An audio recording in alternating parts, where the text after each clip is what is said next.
su fekkee lu ñuy war a modifier dañu génne ko ci constitution mais parewu ma woon armée aussi dañu ko war a ménager tout ce qui touche l'armée dafa nekk ay questions yoo xam ne yi c'est des questions sensibles yoo xam ne en général état démocratique yi duñu baaxoo di ko mettre dans la rue c'est vrai ñetteel bi mooy affaire comment dire affaire relation entre des personnes qui gèrent un pouvoir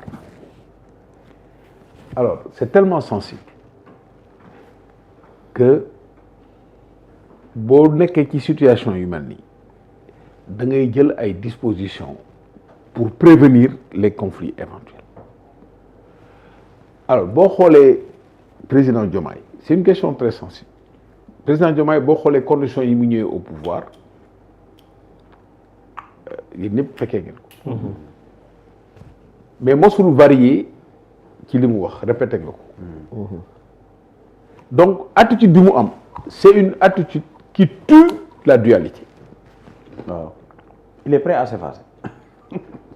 Il s'efface même pas ça tue la dualité c'est-à-dire que da ngay wax yan disposition nga nekk tu dis moi je me suis battu pendant 10 ans pour mettre quelqu'un au pouvoir yéen ñëpp xam ngeen pourquoi Ousmane nekkul Sonko nekkul candidat en 10 jours il a fait de moi un président moi je suis dans les dispositions pour lui permettre d'exercer ça mais pouvoir Ousmane Sonko fan la nekk yéen da ngeen ko ne pouvoir Sonko mooy li mu nekk premier ministre avant mënoon nañ ko wax mais depuis l'élection législative pouvoir Ousmane Sonko foofu la nekk. 2022. wala gëmu leen ne pouvoir Ousmane Sonko foofu la nekk ñun on a fait la campagne ensemble.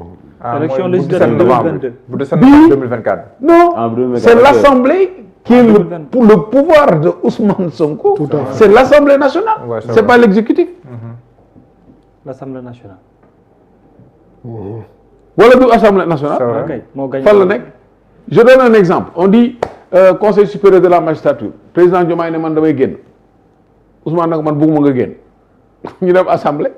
waaw bu ne député yi génnul. kooku yi lettre à la poste. est-ce que dina génn. lettre à la poste. donc la question du pouvoir ne se pose pas. li posé wu mooy naka la ñuy organiser état bi ba mu fonctionner de façon efficace. et c'est ça foofu la Diomaye anticiper en disant man je suis pas quelqu'un et puis naturellement. Il y a des gens qui veulent que tout remonte à eux. Il y a des gens qui pensent qu'il faut décentraliser. Et lui, il se dit je repose j'ai eu des chefs yoo xam ne ils reposent sur les plus compétents. Le reste c'est pas le problème. am na ñoo xam ne bu service yu mën a mel lépp la ñuy accaparer. kooku c'est un problème de nature mais par rapport aux institutions. loolu mu wax ça tue la dualité. Tous les gens qui voulaient faire d'un fonds de commerce la dualité entre Ousmane Sonko ak kii di égratigner ay égoog yooyu seen yelwaan dafa këpp parce que ñaari ñooñu amuñu problème boobu institution yi amul problème maintenant est-ce qu'il faut tëgg institution yi par rapport à une situation provisoire ou non ou circonstancielle c'est là où il y a le débat est-ce que aujourd'hui intérêt Sénégal nekk na ci premier ministre di définir la politique du gouvernement alors qu'il n'est pas élu. C'est un débat. En France, ils l'ont fait. Ça marche. Mais circonstances yi France yu ko defee ak ñun. Est-ce que aujourd'hui le fait que ñu élire nit warul am comme conséquence mu déterminer la politique du gouvernement? On n'est pas dans un régime où c'est le Premier ministre. Ou bien est-ce qu'il ne faut pas changer le régime?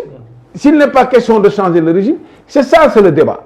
Il n'y a pas de question taboue. Bu ñu débattre ba pare nag assemblée moom mooy tranché. Mais moi, je suis convaincu qu'on doit avoir une constitution qui ne se change que difficilement, qui ne se modifie que difficilement, avec des clauses d'éternité solides. Boo ko amee ba pare, le reste, c'est une organisation du pouvoir. Pour moi, ça m'est égal qu'il y ait des pouvoirs supplémentaires qui permettent au Premier ministre d'avoir un œil plus conséquent sur les finances publiques, parce que vous avez vu ce qui s'est passé, sur la coopération international, pourquoi pas? Parce que aussi tu engages le pays, tu engages sur les affaires étrangères, c'est important, sur les forces armées, même si c'est la puissance c'est donné au président, qu'il ait un œil pour avertir le président.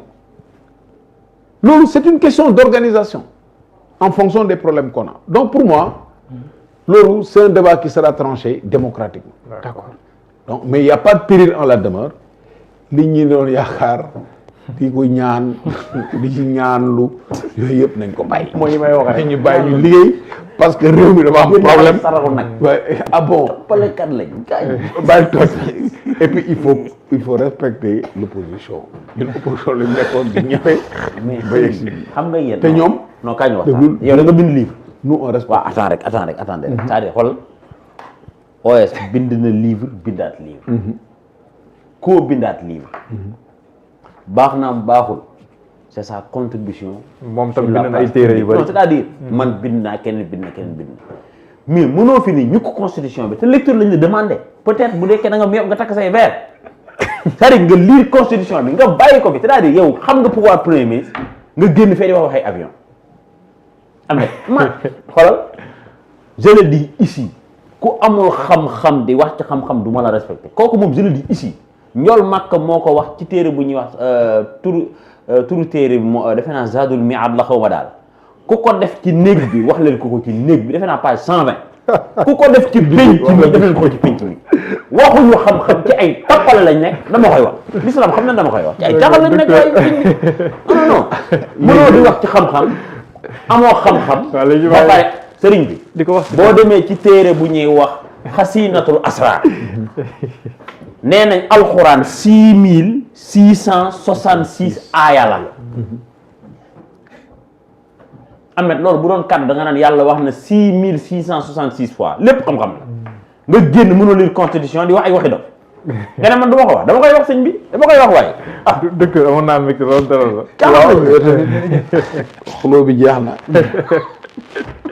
xuloo bi jeex na kontaan nañ trop et vraiment je pense que seen émission bi dafa am solo ban public parce que débat bi libre na te je pense que du ñu raay question yi waaw man li may ñaan rek mooy at mii ñu génn leeral na lépp